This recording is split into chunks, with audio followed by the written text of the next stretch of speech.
Have you ever noticed how two leaders with the same experience and results can walk into the same room and leave very different impressions? That's exactly what we're diving into today. My guest is Debbie Lundberg, founder and CEO of Presenting Powerfully.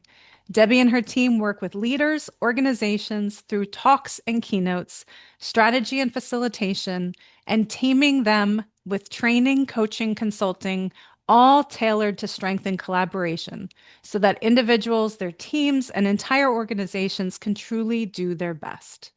She's a two-time TEDx speaker, a multi-book published author, including Remote Work Rockstar. I'm going to say that again. She's a two-time TEDx speaker, a multi-book published author, including Remote Work Rockstar, and contributor to Tampa Bay Business and Wealth, a co-host of a podcast heard in more than 23 countries. Debbie believes how you present is how you are remembered. And at the 7 and 8 figure level, that belief can quietly limit growth or completely change the trajectory of your business. This conversation goes beyond communication tips. We're talking about presence, trust, and influence at scale, and the subtle shifts that create massive impact across leadership, culture, and results. If you care about being taken seriously in every room, leading in a way that people genuinely want to follow, and unlocking your next level without adding more complexity, this is the episode for you. Welcome to the show, Debbie. Thank you, Julie. What a pleasure to be here. Absolutely. I'm thrilled to have you here. And I know uh, presentation skills and everything that we're going to talk about today is really near and dear to my heart, and we're going to dig into it. But can you tell us a little bit about a moment that shifted everything for you that really gave you the clarity of where you are today? Yes, and I'm going to take you back many years ago, and it was an interesting dynamic. So I'd gone to the University of Michigan for undergrad, and I'd interned at General Motors, and I really appreciated and enjoyed it, and it was very eye-opening. At the same time, I was one of the only females. And not that that is a bad thing or a good thing, it was a thing. I like to tell people that. Remember, it's a data point. So there was a female who I will not use her name because in the story I wouldn't want that exposed. I got done with my presentation to finish my internship. And throughout the year, or excuse me, throughout the internship, I'd gone to her and had worked with her. Now I reported to someone else, but I was certainly drawn to her as a female leader. And at the end of the presentation, people were complimenting and saying nice things. And I couldn't wait to hear what she had to say. So I said, "How did I do?" And she said, and she squished up her face a bit and she said, "It's hard for me to say because you look so young and your voice is so squeaky." And I Oh, went back to school, Julie, and it was noticeable to my roommate. It was noticeable to other people. I was a social director, and even in class, professors in the smaller classes were noticing that I wasn't speaking up. And I didn't realize it at the time how much we put into public speaking and presenting ourselves, and those who we respect, if they don't see it as something acceptable to them or they make a comment, how influential that can be, especially when we're really young. And we're all young in some ways in our careers or in a new position, even in a C-suite, that level, there's always a new time. And I went to a professor and asked him if I could go into a class that was a higher level where I knew it was required to present twice a week. And he said, "You can audit it and the class will decide." And I was able to get in that class and really change that. I'd been a naturally excited person and outgoing, and that just zapped it. And to realize that that change was within me, I wanted that for other people. So I wouldn't wish that experience on feeling so dejected on anyone. And yet it was the turning point for really appreciating how important it is what we say to people, how we say it to people, when we say it to people, not only after a presentation, simply because they're human beings and they deserve to be treated as such. yeah. Yeah. And oftentimes when we're speaking, I mean, most of us feel insecure being up there. I would dare to say almost everybody, like at some level, you feel that insecurity of like, you asked, right? How did I do? How did that come across? Like you want to do a good job, and that's naturally our inclination. So when you get feedback like that, it does, it just zaps that energy out of you and then really messes with your mindset, which Yes. is huge. So can you talk a little bit about like how does that play into what we do with public speaking, right? Well, what we do with public speaking is we give it too much credit. So we speak publicly all the time. If you answer your phone, I know not everybody does. If you answer your phone and you're not sure who it is, if you walk into a meeting and you don't know everyone, that is a form of public speaking. Even when we're talking with our family and friends, if we're voicing an opinion, it's a form of presenting. And so I encourage everybody to not think of anything as a speech, to think of it as a talk or as sharing expertise. Because if we think of it and we put that speech mindset or that burden of public speaking, I say be grateful that you get to speak and people want to hear it. I mean, that's a joy in life. And so we give it too much credit, and it's the number one fear. It has been. I mean, it ranks above death, and you probably know this and have heard this, but Jerry Seinfeld said something to the equivalent of, if you're delivering the eulogy at a funeral, you'd rather be in the box than standing next to the box delivering the Right. eulogy. And so we've created this, I don't know, this boogeyman of what could happen when we speak. And the reality is, if we put our audience first and we really care about what happens, a couple of nerves or a little misstep are human. You know, I'm going to keep coming back to that. I like to say the difference in being human and being humane is the E of empathy. So if we're empathetic as presenters, we can be empathetic as audience members, and then we realize that we're all in this together to share information and to grow. Mm. Yeah, absolutely. And it's amazing how we can have such an evolution in our lives. Like for you, you went from that moment where you feel so small and I Mhm. don't have a voice. And yet here you are, helping people transform their lives and really feel empowered. And like, it's such a big difference. And it makes me think back to when I was younger. Like I grew up on a personal note, I grew up feeling like I had no voice. And even in my own family, like it wasn't a safe place for me to feel like I could express my thoughts. And so I didn't. So I didn't have a voice till I was about 15. And then my parents joke now, they're like, you grew up not talking like ever, and now you won't shut up. And I have a show, and I talk to Right. people, brilliant people all around the world that it can, like those shifts in your mentality and your confidence and your skills can be completely transformational, right? hmm Yeah, the limiting factor is often if, you know, where we're from is a data point as well, and our experiences are real and our feelings are valid. It's that, though, if we allow those feelings and experiences to become who we are, we will limit ourselves if it's because you didn't have a voice. And I'm sorry to hear that, and yet look at you, congratulations on how you've grown from that. And And if we think I'm not good at something, we will perpetuate that. And so it's one of these things I'm in this dichotomy a lot of, I don't believe in fake it till you make it. I believe in make it about what you're doing right now so you can make it to the next step, to the next step. So people will say that to me. They'll say, well, I'm just going to fake it till I make it. You lose some sincerity.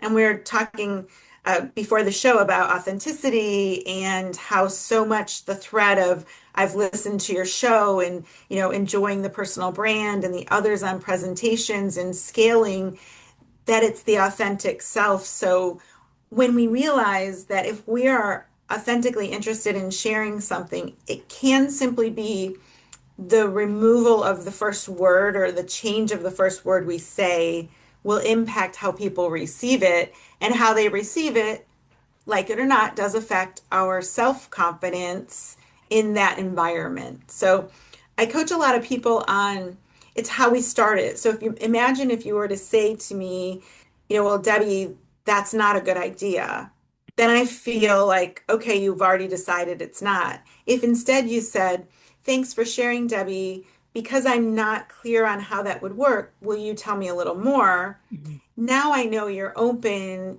you're interested, you saw me, you heard me. So now I can explore it. And if you then don't like the idea, it's because we explored it fully. Mhm. So a lot of the hesitation in speaking up in a meeting or sending an email or addressing someone even one-on-one about something is what will they do with it next? Well, if you don't do something right now, there is no next. Mhm. So let's get to the next and let's do it with compassion and with that empathy. Let's also do it though with the pride in the fact that we also matter. Yeah, absolutely.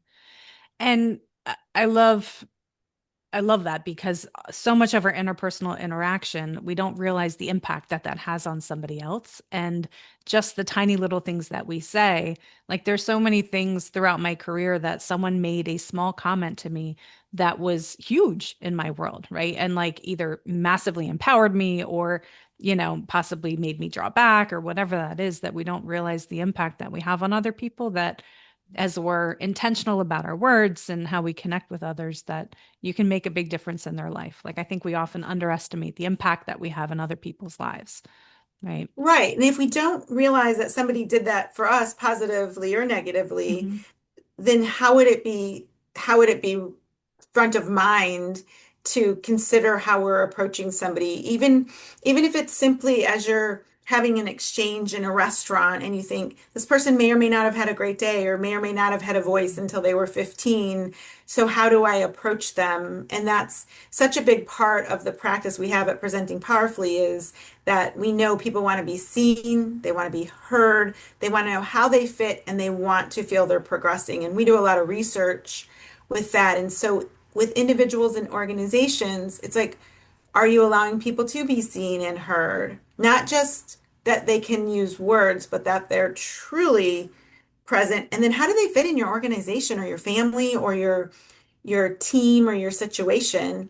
And then are they feeling like they're progressing? Because to the point you said, if it's that little comment or that short comment, that if doesn't mean you're getting more, a bigger title or more money immediately. It's that if I know I can progress with this person, there's a safety factor, Mhm. and that safety factor is really empowering for people. It doesn't mean you get to say and do anything you want. It means you have the right to express things, and that means others have the right to accept or reject them in a very kind and considerate way when you're that collaborative. So Yeah. I know you mentioned that earlier when we talked about the presence, the trust, the influence, that if you're not present, your voice Mhm. isn't going to be heard. You can't just float in and think that when you get to say something, if you're not acknowledging others either. So there's this beautiful two-way street in how you present is how you are remembered because it's also how you receive others. Mhm. I'm grateful you invited me to be on the show, and so to not listen to the shows and know what had come before, I wouldn't feel like I'd honored you because then I wouldn't know what questions you might ask, even though it's a free flowing. Right. So thank you Yeah. again. Yeah, absolutely. No, and you're spot on with that of being present and being engaged in the conversation, whether you're presenting on stage or it's just on the phone or it's in person. Like the more you can interact with people and be on the same level, the same intentionality, the more they're going to receive what you have to say versus just talking over their heads or, zoning off until it's your turn to talk or whatever we Right, right. do at different Or times. even, you're an expert and I'm an expert. Other people are expert too. And so Mhm. there, I find it's really interesting that we don't have to vie for showing expertise. There doesn't have to be that condensate, or I almost said condensation, condescending, Yes. the condescending way of bringing that up to people. I Mhm. often say you may or may not know, or you may have already thought of this. And those little changes when we present something allows the other person to know that you're not overwhelming them or somehow attempting to, pound your chest to say that that's your way of doing it. And so often, if you say, you may be right, that Mhm. may be a way to do it, as opposed to, no, that's not how we're doing it, will change the entire dynamic. So it's not simply the presentation of the idea, it's the relationship. Mhm. So we really look at the communication, the behaviors, and then the relationships. And it's funny how you said the presence and the trust. So we say presence, influence, trust, Mhm. pit. So are you making a pit stop and being aware of it, or are you like the pits when you're doing these things? So there's a lot of that. We can be on either side of it so quickly. Yeah. Absolutely. And for the listeners who are hearing this and they're like, I'm stuck in my head. I don't know how to do this. Like, where do I even begin? What would you tell them to be able to make a step forward or how you work with your clients? Absolutely. Well, I'll tell anyone who will listen. So thank you for asking that there are really four key, I call them presentation prowess keys. Mhm. Number one, be an expert. You're not the only expert. I just said that. Number two, put your audience first. So whenever a speaker says, I'm going to talk about, they're telling somebody this is what they want. If you Mm. say, today you are going to get to learn, or you are going to leave with this, now we're perked up. So that's number two, put your audience first. Number three is get out of your own way. I mean, they go hand in glove, but ego's great because ego makes us shower every day and show up, Mm. and look decent. Ego, though, can really hold us back. We can think that a bad hair day or a pimple or just feeling uncomfortable, that everyone's noticing it. They're not. It's not because you're not important, it's because most people are focused on what they're doing. And the fourth I mentioned somewhat already is come from a place of gratitude. So instead of saying, I have to do this presentation for my board, or I have these investors and I have to present our 2025 earnings, say, I get to. Because if people are willing, one person, two people, 10, thousands that I've gotten to speak with, if they're willing to spend that time, I get to be the speaker. Mm. And so if you keep those four things in mind, Julie, for anybody listening, is, am I the expert? Did I put my presentation together with the audience? What do they deserve? What do they want? What can I provide that will be special in mind? I mean, right there, you're so far ahead of the game. And then, get out of your own way. I have a funny story, if I may, Please. that so that was a Monday, and this was years ago, and it's not a typical Monday, so I don't want to claim I have three speaking engagements in a day. I happened to say yes to this. So I remember I was wearing a purple dress. This plays into it. So I had this purple dress on. It was a morning event and it was just standing room only. And I was thrilled. It was a nonprofit. I was happy to give of my time. I do a pro bono every month and have nearly my entire 20 years. And I won't change that. So, of course, I wanted to give them everything they wanted. And I saw this little podium, and I'm not a podium person typically. And yet I wanted to be respectful. And right as they were bringing me up, I watched a person put a glass of water on this podium. And I do top 10 lists a lot. And as I went out on number four and I came back down, I just brought that Oh entire no. glass onto this purple dress. And so I heard people gasping, and I was like, I just kept going with it. But of course, I was wet. And then I was driving. So that was in Tampa, and I was driving to Orlando, which can take anywhere from 70 minutes to 2.5 hours. So I drove over and I was eating a protein bar in the car. And I got there in time. And as I got out of the car, my dress was wrinkled because the water had dried. Oh no. And then I noticed that there was protein bar in the seat of my car, which meant there was protein bar on my seat. And I thought, if I go make this wet, this isn't going to be any better. Nobody's really looking. So I went in and that went well. And then I drove back over to St. Pete, which was a couple hours after that, for an evening event. And when I walked in, Julie, I kid you not, the slide deck that was shown upside down, my Oh slides my were God. upside down. And I said, let's just skip the slides. It's good. By the time I got home that night, I thought, I am so grateful. And what a laugh. I mean, because some people would let that bother them. Oh no, this just happened. It was nobody's fault, and nobody else knew. And they did reviews on all of the talks. It was not a lot as much anymore, but at that time it seemed like everybody was doing like a 5-point scale of review the speaker, Right. and all three of them were above 4.8. They were like 4.8 or higher. I mean, so if we can't remember, if your listeners can't laugh at that and think, if Debbie's done it, and I mean, I've delivered TED Talks, which I'm grateful for, and commencement addresses, believe me, I've had a lot of funky things happen, and it doesn't Mhm. have to be shared with your audience. Right. They don't even have to know. So Yeah. I only share that because that day stands out because it was a day of perseverance, certainly, but it was so much fun. And the fact that those things happened and it could have been so much worse. So, Mhm. keep that perspective is what I'd say. Oh yeah. Well, and so many levels to that of people don't care. Like they're people are so ingrained in their own brains that Mhm. they're not gonna pick up on the fact that you've got crumbs on your shirt or, water on your dress or whatever.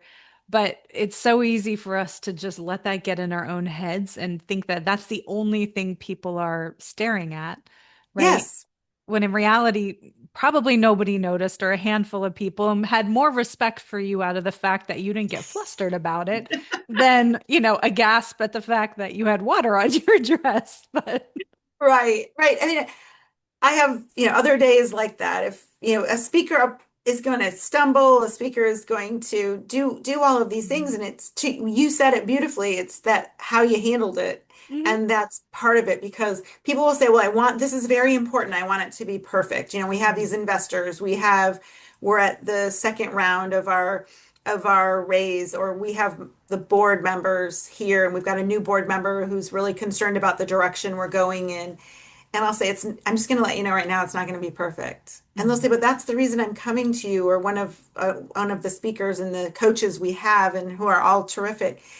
And I'll say, if you're looking for perfection, we're going to say no, because Yep. you'll never be satisfied. And you may have seen on my LinkedIn profile, I even have fully recovered perfectionist, I because love that. that thanks perfectionists live in two places. They live in disappointment, Mhm. which is the majority of it because things aren't going to be perfect, or they're satisfied, but there's not this joy of like, Yeah. wow, that was so much better. I hit it. I And hit perfection.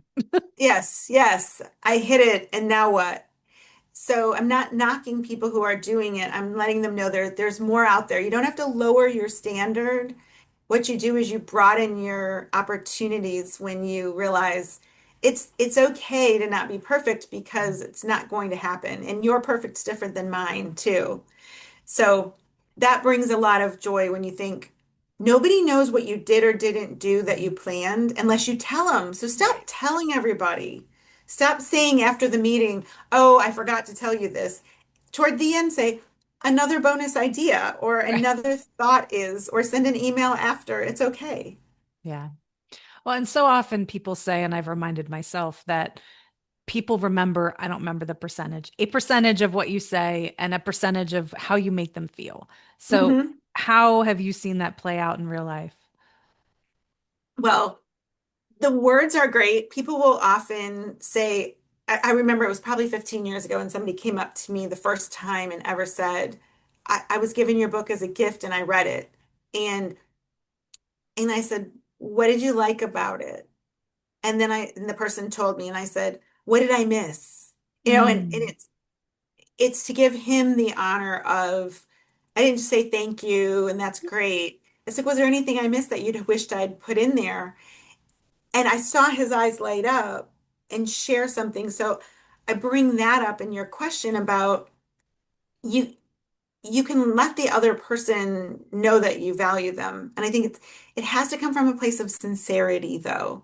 And so if you're not really interested, you can't fake that either. right. But another funny question there, or another funny story. So I had done this evening presentation for a large group, and a lot of people were gathered around afterwards, talking and asking questions. And this guy just came just full on into the group, just interrupted. And he was so energetic. And he said, I really liked that.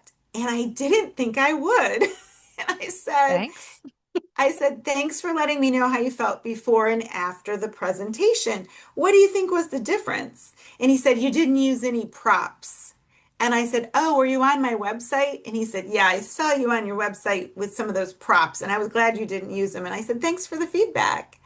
And if you look at anytime somebody's giving you their opinion, they probably don't have this intention of making you look bad or feel bad or anything. And if you can sincerely get the words thanks, so TH words lift your face and S's carry out that smile. Very few of us have resting happy face. So instead of me saying, what are you saying? And looking like, oh, I said, thanks for letting me know how you felt before and after. And, there's all these people around and I could feel the tension. They Right. were, I mean, I think they would have turned on him pretty quickly because they were all excited.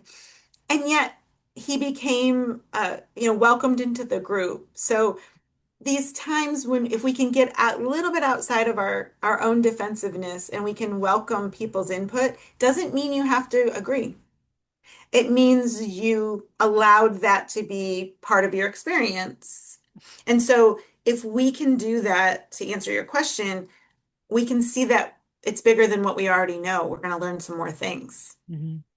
Yeah, absolutely. And yeah. And I'm sure as he came barreling over, he was excited and wanted to share that with you. And it didn't quite come out maybe like he was intending it, but it sounded like you handled it very gracefully, which Thank you. is And good. I didn't think I would. It's like, Right, right. okay.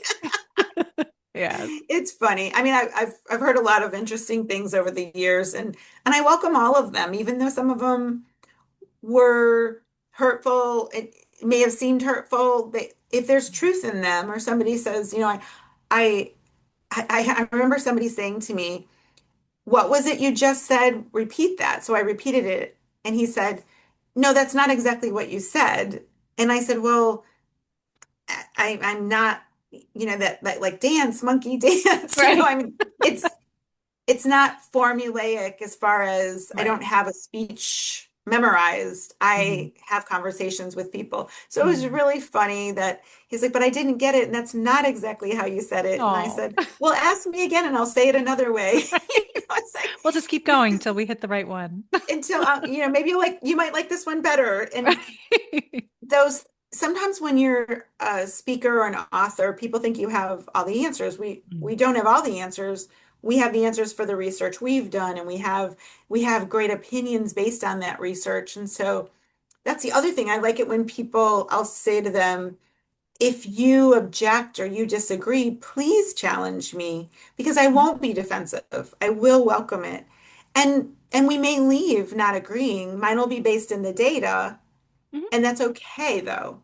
Right. Again, if you have that openness, the audience of one or two, or even family members who have differing opinions, or teams that don't really want to buy into the change, it's like, it's okay.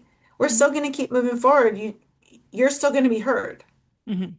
Mhm. I think that's the part that we're missing if we race through something or we get defensive. Mhm. Absolutely. And you're an incredible storyteller. How does storytelling tie in with presenting? I know you've done multiple TED Talks, and like, what would you tell people about that? Well, a story brings people into your world. And so if you can set it up right with a picture this or imagine or, there I was. I mean, not to use, it doesn't have to be those words. But sometimes people don't know how to get started. And instead of starting with the picture this or imagine if. And it really allows people's minds and imaginations to join in your story. So allowing people to go along the journey is really fun. So if you're able to tell a story now, I tell people a lot of people think they're good at telling jokes. Jokes are different than stories. And if you tell a joke, you have to be willing and able and know how to recover if you get, like so quiet a pin could drop. Right. Because I've done that. I mean, I was in Las Vegas and I was a morning keynote and it was a mistake on my part to think I was going to tell this story slash joke. And I'm a decent joke teller, believe it or not. But what happened was I went in to do this 8:30 a.m. keynote for a conference of a few thousand people. And they said, "Oh, Debbie, we're going to do one thing before. It's going to be great." And I said, "Okay, terrific." And I like to be in the audience. I don't like to be in a green room. I want to meet people. I want to feel the energy. Well, they decided to bring on one of these amazing I don't even know what you call them, but they're just terrific acrobats. And it Mm. was they made the room dark, and this person was in one of those gyrospheres, and they moved around to this very melodic music for 15 minutes. People were falling asleep because they'd been out the night before, they had time Wow. changes. And I got up and told a story that is great for a nighttime keynote. And the entire room, all I could hear were coffee cups with spoons stirring. Right. And I very quickly, and I still say this sometimes today, I said, "Well, that's as funny as I'm going to get. So if you have any laughter in you, you might want to laugh now." And people started laughing, and it just eased it. But I'm kidding, I'm not kidding you. No one laughed Oh until my I goodness. said that. And I thought, boy, that was a miss on me for not reading the Right. room. And yet, in the end, it worked out. And so, if you tell a story, bring people along. Don't Mhm. expect them to do anything because I expected them to laugh, and that was my miss. But if you bring them along, storytelling is foundational for how people relate to you. And if they can see themselves somehow in your story, they're going to listen and relate it back to them. And that's what's more important. It's Mhm. not being a great speaker that's important, it's being a speaker that allowed someone to grow. And it's about the person who grew. It's not about me or one of the wonderful speakers and coaches on our team. It's the impact they had. Mhm. It's that somebody went and did something differently. Mhm. That's the biggest compliment to us is if they come up a year later, 10 years later and say, I heard you and I did this as a result and now it's a habit, that's better than giving us a million compliments. Mhm. That's like, wow, you implemented something based on our expertise and our research and how it was delivered. So that's a huge way of doing it. And stories let people feel comfortable doing that. Yeah.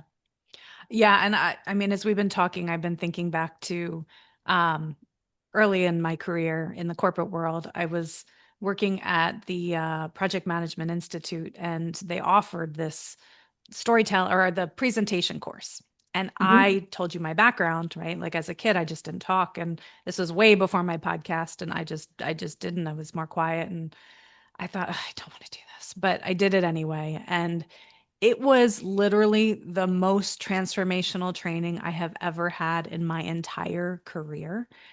And it wasn't even that it was like the best training ever in the world. It was just the impact that it had on me personally. I've used it. Congratulations. Thank you. I've used it. I used it there. I used it throughout my career, and I've used it every day since. And I went on there to take the next course of presenting to C-suite.